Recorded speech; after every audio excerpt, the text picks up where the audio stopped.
Hello and welcome to NewsNight. I am Ladi Akere Doluale. Thanks for joining us today. Prices of foodstuff are headed sky high, with many complaining that insecurity resulting from the clashes between herdsmen and farmers has prevented many from accessing their farms. This has meant that demand has outstripped supply, forcing higher prices. What has been done to address this situation and bring down the prices?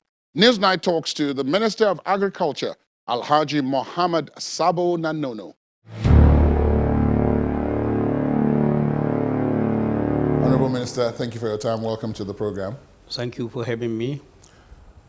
We are dealing with a number of challenges. We have insecurity, we have all that. But I think I want to start with the one that concerns what people will say is the primary constituency, the stomach, which is the one of food. Yes. The reports we have are that it's becoming increasingly difficult for our farmers to get to their farms, particularly in the areas which were traditionally the food basket of the country, to be able to do what they normally do.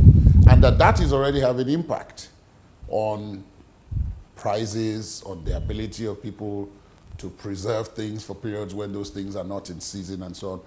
What has been your understanding, your experience with what has happened, if we say, in the last 18 months, inclusive of the period of COVID?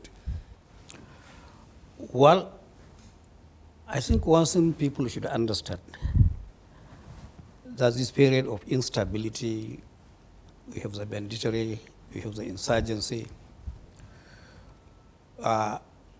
somehow, somewhere,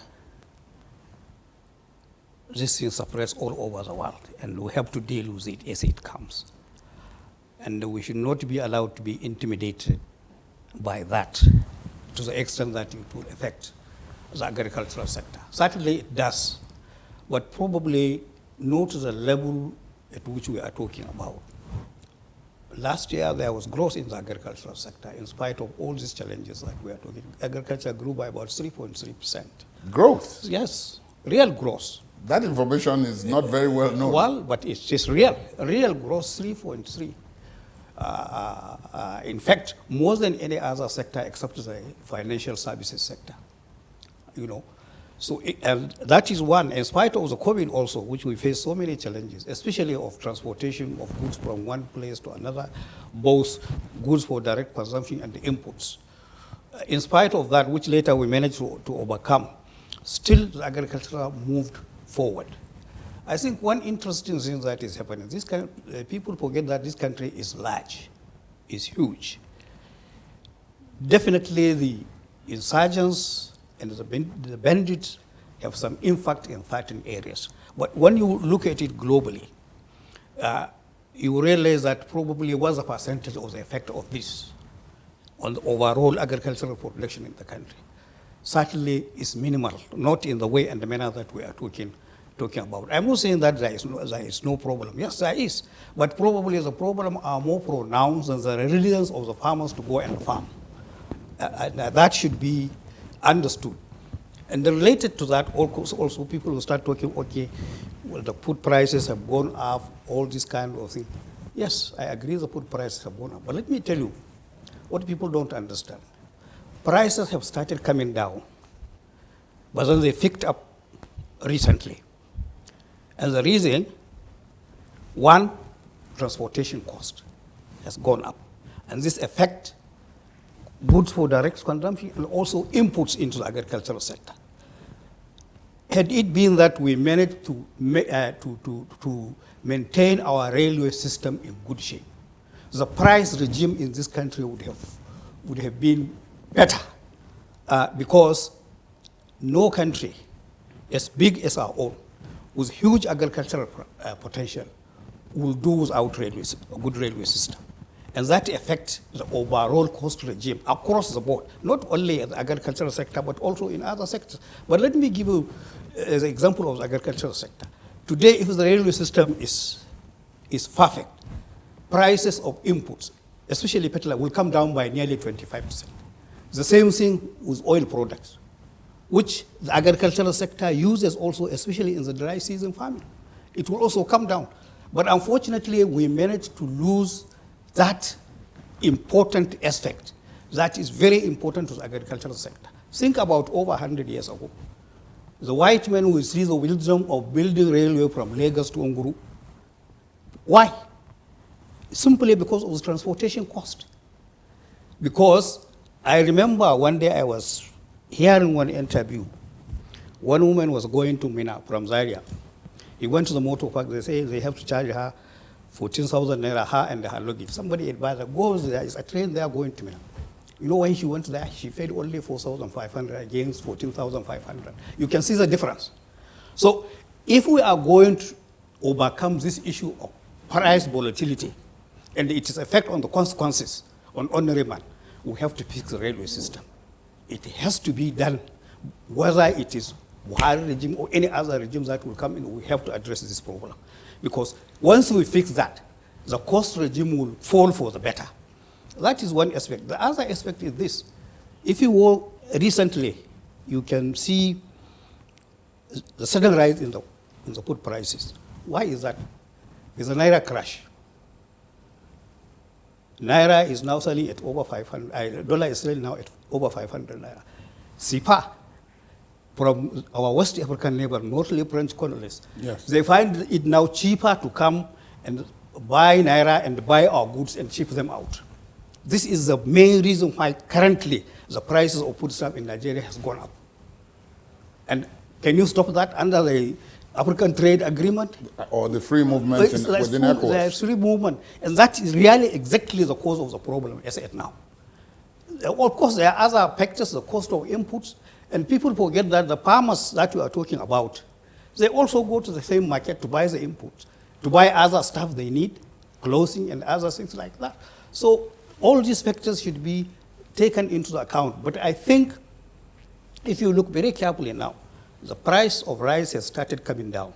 The reason being, dry season rice is coming on board. And so if you take the cost of Fede rice per bag is now about 15,000 yes, against 20,000. The mill rice is now about 20,000. I'm talking exactly as of today.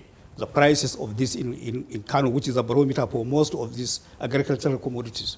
So okay, it's coming down. I believe, because I understand last week, virtually all these French countries have virtually wiped out the entire maize at the Wano market, which is the largest grain market in Africa. But by yesterday, the market is full with grains. Nobody was even buying. So we anticipate that as the rainy season moves on, the prices will gradually come down. And also there are some elements of hoarding. You know, quite a number of people that have a lot of money, and especially these oil merchants. Now they realize that it's not giving them that huge margin. Some of them, they have turned their huge amount of cash that way and buy this product and store. But that is just a matter of time. You can only hold up to a certain level. The issue now is for the government and the people. How do you boost agricultural production to counter this? That's the challenge. In terms of, I mean, the security challenge had been there before COVID came along. Oh, yes. In terms of COVID, has that had a different kind of impact as opposed to security? Oh, it did. Particularly in the movements of perishable goods. You know, we lost a lot of perishable goods along the line. I had to set up a technical committee, interministerial technical committee comprising of Ministry of Defense, Police Affairs, Internal Affairs, and ourselves. Then we took a decision of how to open the routes and allow goods to move from north to the south and vice versa. And we did that, and we succeeded in that was during COVID? Yes, that was during COVID. But still, the effect was there because there was a lot of locked-in opportunities for people to move their goods, especially from the rural areas coming into the urban areas. Sometimes they are being harassed by authorities, sometimes by local vigilantes and other things like that. Who were trying to implement the no restriction of movement. Exactly. And under that cover, I have seen local markets closed and they were big markets and having impact on the economy. Until later, when the problem is, then things started to becoming normal. So COVID has its special effect apart from the mandatory, and this generally in the movement of goods and restriction. And also, you have different interpretation from most of some states. They will say they will unlock. Some states they will lock. All this kind of uncertainties clouded the entire atmosphere, and also COVID created one kind of panic. We don't know when this thing is going to end. Let me stock food stuff. And some things that you don't need for the next 6 months, you buy and stock it. And that is effect on prices, no doubt about it. There is this challenge had been there, but it's become even more pronounced, especially as you mentioned. Yeah. The issue of the cost of goods during seasons of plenty. Yeah. As opposed to when those goods are not in season. I mean, if you take mangoes, for example, or tomatoes, and so on, when they are in bloom, you can buy any number for next to nothing. Yes. But then a few weeks down the line, when they are no longer in bloom, the prices go sky high. Yes. Which talks about preservation. Yes. I know that reading through the material, the federal government invested a tremendous amount of money in preservation facilities and so on. Yes. How has that impacted on this seasonal movement of prices that is not really the question of demand and supply, but just the question of preserving them? The basic fundamental problem, being a farmer myself as I understand it, there is the issue of communication and the information on price movements.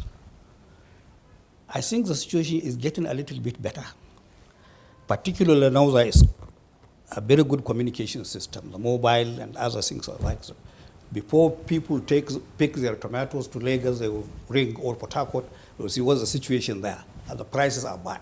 So you step back until the situation improves. So that problem is being overcome, but the most fundamental thing is this: whether we like it or not, especially on these vegetables, especially tomatoes, is we have to establish processing lines.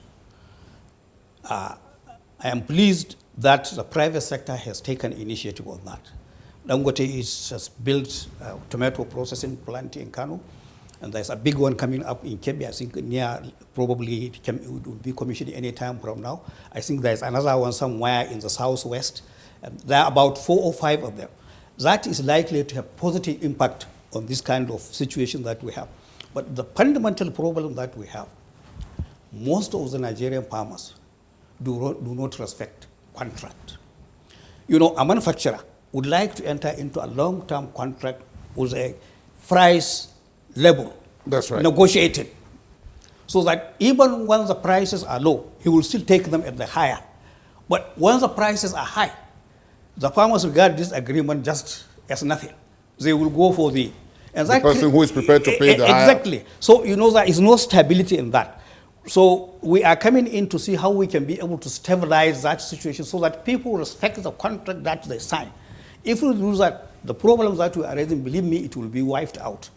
Because I know there are situations, a basket of tomato may cost up to about 20,000 naira. Probably they might have entered a contract for about 5,000 or thereabout, long-term contract for 6 months or thereabout. But then there are times also, nobody even taking the tomatoes. Maybe the basket will just be about 200 naira. So the farmers don't take that into cognizance. Once they enter the contract with these major processes of these vegetables, they just don't obey it. And I think we have to find a way of imposing that. And that is the responsibility of government as well as the responsibility of the private sector to ensure that these agreements are binding. I mean, if we want progress, you have to abide by contract. And that what we are finding it very difficult to impose. But I think it's something that we can be able to lessen these post-harvest losses that are happening across the board, especially in high seasons. The movement, we alluded to it earlier on, yes. The movement of people in and out to get goods and services, yes. and so on. You said that, those are French-speaking neighbors. Yes. Find it easier now because of the issue of currency. Oh, yes. To be able to buy goods here and go and resell yes. back at home. Yes. I know that in the recent past, we closed our borders. Yes. Even though that was not the main reason why we closed our borders. Yeah. But did it have a positive effect on some of these things, the closure of the borders? Did it encourage, for example, the private sector to invest more heavily in, one, value addition, Yeah. and then secondly, storage facilities in country for us to be able to... It did a lot, especially with regard to the production of rice. In two important areas. One is the area of direct production of rice. Farmers were given incentive to grow more rice. Two, millers. Our milling plants were just lying idle because of the smuggled rice. And one of the reasons why we put emphasis on rice, a lot of imported rice, expired rice, dumped in our neighboring countries and ready to be shipped into Nigeria. And that's their only market. This rice is not produced in Togo or in Niger or any, no. They were from Thailand or somewhere, and most of them over 10 years. You know, so when we closed the border, this rice movement was affected. All our milling plants started going full blast, some up to 2 to 3 shifts. And they, you know, if you take in Kano, which is the center of this processing, there were now about 52 rice milling plants in Kano with capacity of about 400 tons per day. And that employing people between 200 to 400. And that is something for the country. And not only that, you know, it integrates the country more in terms of both the production of rice and also the movement of rice from the north to the south. I was particularly happy when I was in one of the large rice producing areas in Kano Kura. I met these large alhajis from Lagos with the trailers coming to pick up local rice. They don't want to even see the imported rice. And that was a pride for me and for many Nigerians. And I realized that most people in the south prefer the local rice than the imported rice. And ironically, in the north where we are producing the rice because of the smuggling business, they prefer to market the foreign rice rather than local rice. That's the irony. But I think now people have realized that if you want to develop, and that cuts across this argument, you have to create a strong synergy between agriculture and the industrial sector. Why is that? If at all we are going to move this large number of unemployed youth to gainful employment, we have to bring back the agro-allied industries, especially textiles. Textile has the real connection with the agricultural sector, from growing the cotton to marketing the cotton seed to ginning, from ginning to spinning, from spinning to buffing, from buffing to dyeing and printing and packaging. And then there is horizontal value chain, right, from ginning to seed processing to oil extraction and to livestock. And at every level you are creating employment opportunities. One of the reasons why we have this large chunk of unemployed youth is the collapse of the textile industry. We lost about 145 textile mills across the country. And imagine that. And textile used to be the largest employer of youth.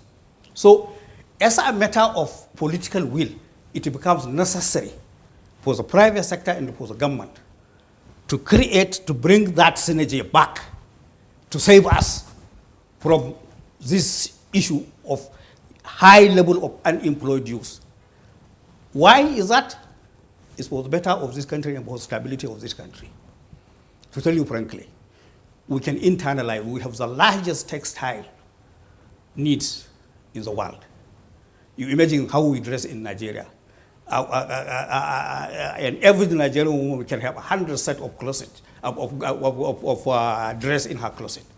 You can imagine, even if you estimate it 200 meters per head, we are talking about 200 million people. You can imagine the level of employment that no country will play with that kind of industry, no matter the cost. Whether we like it or not, we have to. Most of the people that are coming into this country under the bidding of donorship and other things like that, that are encouraging us in creating value chains, processing and other. This is just a joke.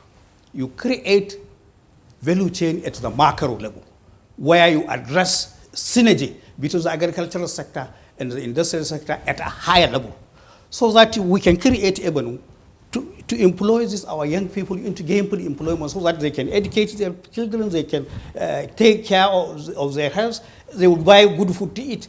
The problem, the irony that we have, Nigeria may produce enough food to feed itself, but some people will sleep hungry. The reason being, they have no gainful employment to get money to purchase the food. And that's what is happening now in this country. And we have to address this. And it's a matter of politics, it's a matter of economy, it's a matter that you have to shut your eyes. You know, we have investors, private investors in this country, and you can even attract foreign investors if you put appropriate policies to come and establish textile mills in this country. And that will save us a lot. But it does appear as if we had tried to put in place some of these policies. But at different points in time down the line, the private sector did not really buy into the short and medium, particularly, term goals. I'll give you an example. Yeah. I remember not too long ago, not under this administration, but there was the attempt to get the breweries, the brewing sector, to utilize, instead of imported wheat in their production, to use our local sorghum. Government, in fact, mandated them to at that point. And they started it. I think it even extended to the production of bread at some point. And they started it, of course, with like everything that is new, there was resistance. The people who were doing the importation fiercely resisted and so on. And then very soon, the government relented. So I'm wondering if, as you said, if this synergy is to exist, is it a function of pandering to the interest of the private sector, even including the foreign ones, or is it a question of mandating it as a matter of policy, that if you don't do it, then you can't operate within our economy like it is done in other places? Let me tell you, I'm glad you bring the issue of this sorghum. Sorghum is now an industrial crop. It has now moved away from a local consumption crop. It is an industrial crop. The breweries, the flour milling plants are now buying sorghum. And also it has large market outside the country. So that angle is going very well. And I am pleased that it is going very well. But the fundamental issue is this. You know, apart from creating the enabling conditions, you have to also use the two instruments of public policy, monetary policy and fiscal policy, to ensure that situation is managed. Monetary make it easy for investors to borrow money, even if it means that you will give them discount, so long as they will create certain level of employment. From the fiscal point of view, whether you like it or not, we can't allow everything to be imported into this country, including toothpick. I mean, what type of country are we? We lost our bearing since 1986. We thought SAP would internalize our consumption, would also propel the growth of industry. Instead, it was the reverse. We were getting huge amount of money from the oil, and therefore we were importing virtually everything. And that's what killed our industries. I remember very well, in 1982, I was in Italy, attending a board meeting at Venice. You know, the following day we were just walking. We saw about 20, 30 shops. They're all selling Africa prints. And so we were curious. When we went there, all these Africa prints were manufactured in Nigeria, being imported into Italy. And they were being sold by Lebanese, Senegalese, and people from Niger. That was 1982. How did we agree ourselves to lose that age to become to the level of net importer of clothes? Nigeria has the capacity, we have the resource base to internalize our textiles needs. And honestly, we have investors, both local private investors and also even foreign investors, if they realize that we are going to really close our borders on this. I remember when this COVID came, Some of the Chinese were having a second thought that they have to come and they establish industry. One day we are going to close on that. And I think we should leverage on that. I am emphasizing on this textile because it is the one that is giving us proper integration of the economy. And that can be the largest employer of youth in this country. And no matter how much it will cost the government, we have to address this issue somehow, somewhere. But I'm sorry to interrupt. I'm sorry to interrupt, Honorable Minister, but I want you to also speak about what you, as Minister and your ministry, have been doing. We hear about government intervention. Yes. In fertilizer, yes. Even in providing inputs. You've talked about that yes. already. The issue of the CBN partnering yes. with you to provide money for farmers at very low interest rates yes. because they can't afford ones of the commercial banks. Yes. And so, what has been the result of that? Taking a starting point from when you became minister and where we are now. What exactly is it that we are doing now that is better than what we were doing before? I want you to speak to that because as people are listening to you, that will be what will be on their mind. I will tell you, globally, agriculture has improved because of the government intervention, both at central bank level and at our own level. Certainly, that's what has kept us to produce what we eat, and we eat what we produce. Definitely, there is. You can imagine, had it been that we have not taken policy on this rice issue, this COVID came, from where are we going to get the rice? And even if we get the rice, we don't have even the foreign exchange to pay for the rice that we are going to eat. But thank God, we internalize that. And that is a big achievement for this government. Not only that, you go across the board, people don't take notice. If you tour this country, especially when you go to the large cities, go to the peripheral towns around the cities and see the kind of processing that is going on agricultural products. Everywhere. There was a recent, I was in Hungary about a year and a half ago. I saw some of our products displayed at one of their important trade fair. It's agricultural trade fair. And two companies, one from Kano, one from Lagos, displayed their product. Within 3 days, everything was finished. And it's processed, well packaged, and it was just like something different. And I am happy that this kind of young people are now up to it in this. I was sitting with some of these energetic people. He's into export of processed sesame seed. He's running a business of multi-billions. Very young chap. Has office in Turkey, is processing it from here and they're sending it abroad. And the sesame seed is now leading in the export of agricultural commodity in the country. That is part of the encouragement also the government is giving. And now we are thinking of using this export premise, especially for low-hanging fruits, like sesame seed, like soya beans, like, what do they call it, like sorghum, like even rice itself, to see whether we can entice these young people directly to, and cassava, directly to empower them to go into the processing of this for export only. And I am looking at the possibilities of utilizing unemployed undergraduates for that purpose. We empower them with money, we empower them with seed. I was happy to see the governor empowering 3,000 farmers to produce cassava, because he has established one of the most modern cassava processing plants. And he is engaging them and telling them, look, I don't want to see anybody toiling around the local government office. Let them go and farm it. And they are doing it. And that encouragement even gives them 10,000 stamps of high quality seeds from one of our research centers in the Southeast. So these are the kind of things that honestly now I am looking at, and we can partner, especially on this on these crops. And it's something that you can see the results in 1 year. It's not going to take you long.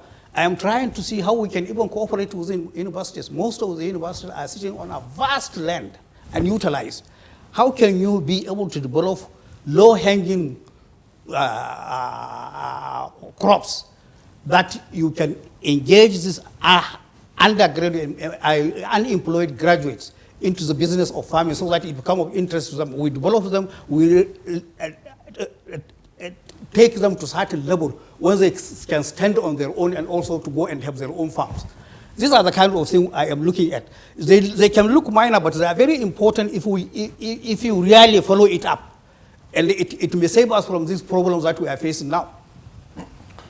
One area that so many people have taken interest in, partly because of security, Yes. is the issue of animal husbandry, Yes. livestock, and that entire value Yes, chain. yes. The federal government has put in place the National Livestock Transformation Plan, yes, yes. Please, could you give us a status report on that plan? How far has it gone? Who's involved? What is the global expectation when the full project has come? How much cooperation have you gotten from the states, for example? Yes.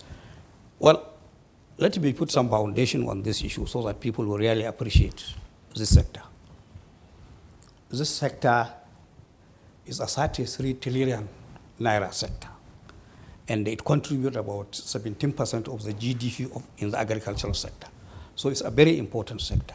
It comprises cattle, donkeys, horses, pigs, poultry, and other things like that. To tell you frankly, no country will play with the kind of resource base. Especially the more pronounced as cattle. Why? Because of their value, of their mobility, and of the nature and the manner they move from one place to another. There has been a major demographic change over the last 30, 40 years. Most of the cattle have now become farms. And the issue now is, most of these people, what do they need? Grazing reserve, water, and the minimal securities. Most of the places that you're talking about, they don't need your hospitals, they don't need your schools, they don't need anything from the government. But the fundamental issue is this. As I observed it over the last year, I am myself a herder. At one time, I was rearing cows from one place to another before I get into secondary school or something like that. And what I am beginning to realize is something that can be solved at the village local level, at worst, at the district head level, and at worst again, is local government level, will escalate to the government house. And you raise the profile of the crisis once it reaches to the government house. Because whatever the governor says is likely to be misinterpreted or is likely to escalate the problem. Most of it, the farmer herder company has been existing for the last 100 years, but normally resolved at the local level, and that is finished. That is number one. Number two, our borders are porous. I remember 50, 60 years ago, most of the cattle that were coming into this country, they were registered as a border, and the name of their leaders were taken, and they will tell them where was they going, so that if anything happens, you know whom to catch. In those days, there was no telephone, there was no internet. Now we have all these things. You can easily trace, but still the borders are porous. So we have a mixture of local cattle and also foreign cattle unchecked. So you have that kind of problem. There are so many different types of herders. There are settled herders. Those they have settled for years. Whether it is in the south or in the north, they have settled for a long time. There are those that are roaming about. And there are contract herders, and this is where we have most of the problem. Most of these contract herders, they come from the West African sub-region, and some of them in Nigeria, especially around the Katsina Sokoto area, they are not many. But these contract herders, if you look at them, most of them, they are between the ages of 15 and 30, and they don't have families. They don't go with their family. They are just youth. And quite a number of them, they are on drugs. They can go and commit crime. And the farmer will think that they will live. By night, they leave the place. And when a local farmer happens to be around, he will be guilty of their offense. And that has to be sorted out by the security people and by the government in general. These are the kind of problems that we are talking about. But coming to the fundamental issue, what do we do now under the livestock transformation plan?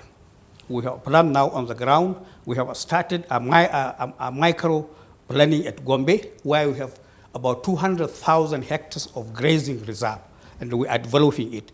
We are now, with the help of Dutch government, we are establishing a model of ranching in Nasarawa, in Plateau, in Adamawa, and in Kaduna. That is first step. Then it will cover eventually all the other states that are interested in this. So we are addressing that. We are addressing that problem. But more importantly, the private sector is now moving into it. They are setting up, for example, the producers of fig milk, Wampo. They are galvanizing farmers in Osun, Ogun, and Oyo, improving their feeds, improving their milk production, and off-taking their milk production. And that is an important investment. There are others that are coming to develop commercial postures. Recently, we managed to secure about 5,000 hectares of one foreign company in Gombe to secure 5,000 hectares for the development of commercial pastures. And there are many more companies, both private, that are coming into this business. Once you get that, the other issue is orientation. One, you have to tell the Fulani is no more business as usual, because they have to now think in terms of relying on quality rather than quantity. 100 cows, well managed, well kept, will give you 200 cows. You don't need to be roaming about with skeleton. You know, that education has to be inculcated into the Fulanis.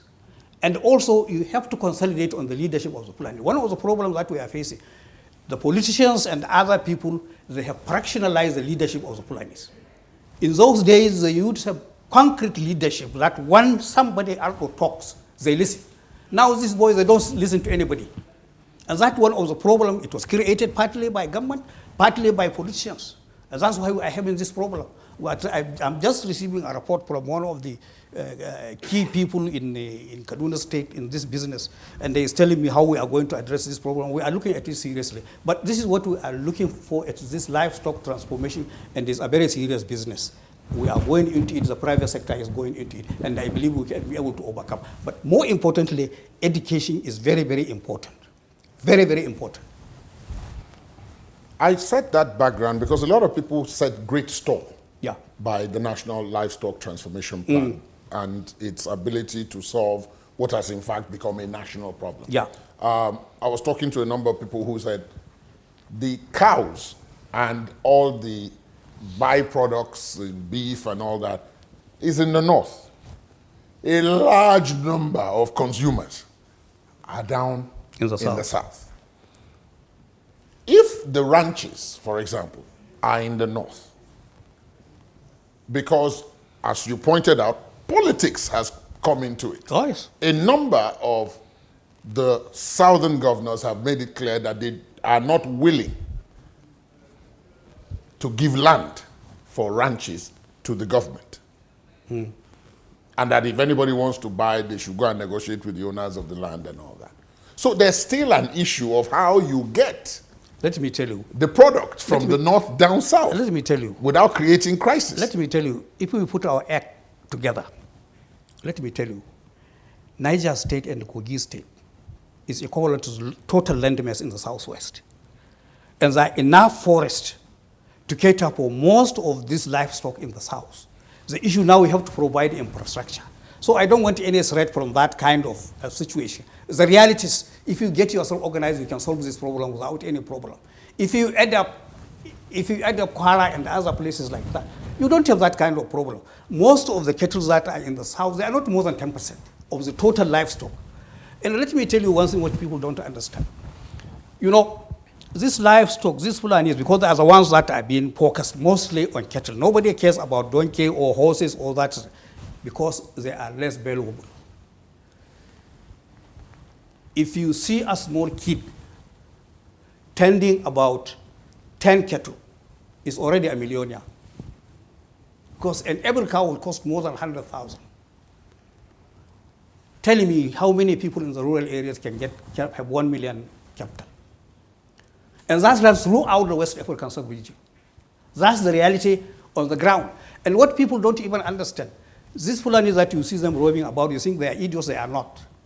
They are fueling also the local credit system. A Fulani man will sell 10 cows. He doesn't need that money. Most of them, they ended up lending them to butchers, to small traders, across the board. You go near them, you will know this. But people we here in the urban, we don't take all these things into consideration. They are also contributing towards the local economy. Because of this crisis, most butchers in some of this, they are virtually broken. And the people don't understand it. But I know, because I'm in the business, I know it. But all these things will come and pass. I know for a fact, some state government are just joking. For example, how much business is Lagos getting from cows moving from the north to? How many people are employed there on this business of transporting, of bringing cows to the south? How many people are enriching themselves in this business? The value chain in the cow, from the time you get the cow up to the time you put it in the car, to the time it is butchered, how many people benefit from that? The value chain is endless. And people get richer and richer. Take of transporters that are moving this cow. You need to go to places like Maigatari is one of the biggest, and one of the biggest market for cattle. And Gujungu for small animals like, what they call it, sheep and goats and other things. You need to go, say, 3 days before either Christmas or Salah or whatever it is. You see, I always admire, and I also pity. You see some Yoruba ladies with money in their sacks, going from one place to another, buying cows, buying sheep. It is very interesting how that economy is integrated. Because of our nonsensical politics, we want to all destroy these benefits from our own people. We should think twice. That's why I said we need to reduce a lot of urban politics into this. And you have to, as I told you earlier, the Fulanis themselves now have to rethink. It is not going to be business, because even because of the major demographic change. That is, you can't. So they have to think in terms of quality rather than quantity. And once we get them to understand, and with the program both the federal government is doing and the private sector is doing, I think we'll be in a comfortable position within the shortest possible time. Before I round this up, I can't help but understand what you said about, or want to understand what you said about you yourself having been in the business. I am still in it. And following cows yourself and so on. Down south, many people have explained that they are familiar with the typical Fulani, yes, who is herding, and they're armed with a stick, maybe the odd cutlass here and there to cut leaves for their animals and all that. But I now want you to look at what has made the transformation of those ones that used to live when they come down south with their cows within the communities. People knew them because they come virtually every year or every other year and so on. People knew them, they had houses, they had interest down there in the south. As opposed to what now are people heavily armed. Some people like you have admitted, some of them in fact have no cows anyway. They are just calling them herdsmen, but they've never seen them with any cows. How does a typical person know the difference? I mean, if I'm not a Fulani, how do you know that? How do I differentiate? One, and then two, what is government doing itself about separating? Yeah, that is one. I think the issues that should be understood. Globally, the security situation has changed in the country over the years. Look what happened in the Northeast. It's not something that started today. In fact, anybody who is aware of the security situation in Nigeria will know Chad is at war at one time, Sudan is at war, Libya is at war, Niger is at war. You cannot just sit down and say Nigeria is not going to be affected. And Central Africa. And that really has escalated the problem. And then, secondly, once the global security situation changes, people think in terms of arming themselves, which is unfortunate. The other thing, as I told you earlier, is the fractionalization of the Fulani leaders themselves. Some for political purpose. You know, they lost the leadership that they used to have. In those days, if Argo speaks, they listen. Now they don't. And some of them, to be honest, they were pushed out. For example, what is happening in Zamfara? Their grazing reserves, their land, were taken over by illegal miners. And they were pushed out. They lost their land, they lost their grazing, and they had they lost their cows, and they have no alternative but to go into mandatory. And whether we like it or not, we have to come back and address this. But let me tell you, any Fulani man that you see him in convoy of his family, that is a peaceful Fulani man, because he knows if he attacks, his family are going to suffer. But if you see those ones going about with no family, and they are between the ages of 15 and 30, these ones, they can commit any crime, and they are mostly the ones that are armed. And quite a number of them, they are not Fulanis in this country. There are a few of them, but they are contract holders. I think the movement of those now has been, not many of them now move to the south, but in the north, they still disturb us. They still come. I remember about 3-4 years ago, one woman from Mali leading about 3,000 camels into this country, virtually unnoticed. It happens they were grazing around my farm, and I helped to call the attention of the security, but nothing was done. And you know, in the night, they put up all these electronic gadgets to see CNN, to see whatever music and other things like that. Stayed for 3 months, eating people's mangoes, destroying their trees. They are from Mali. And what have we done? You find them that they have to settle the local policemen. Probably they have to settle the others and something. So some of these problems, we created them ourselves. But we have to live up to these responsibilities. Take the issue of cattle tax and others, transportation of cattle. Say, if you take transportation of cattle from Mubi in northeast to Port Harcourt, illegal tax about 400,000 naira per truck. This money is loaded on ordinary consumer. From Maigatari to Lagos, you have to be prepared to pay between 250,000 to 300,000 per truck. And that also impacted on the low-income people that are buying this meat. And why? That's why I'm emphasizing from the beginning, this railway system is crucial. If you have a railway system, all this nonsense will not go. But even now, we are setting up a technical committee now, interministerial, interior, and others like that, and we are looking at single tax at source. Luckily enough, all the highways throughout this country are owned by federal government, not by states. Yeah. Then if it is revenue sharing, we can sit down and work out a revenue sharing formula with states. But certainly we have to stop this illegal taxation and that also creates a lot of problems. Honorable Minister, thank you so much for your time. It's been a pleasure speaking with you. Thank you for having me, and I really appreciate it. That's NewsNight. Thanks for watching. Do let us know what you think of this conversation and much more. Our social media handles are on your screen. You can also watch this and previous episodes of the program via our podcast. Please visit our website, channelstv.com/podcast. I am Ladi Akiridoluale. Goodbye.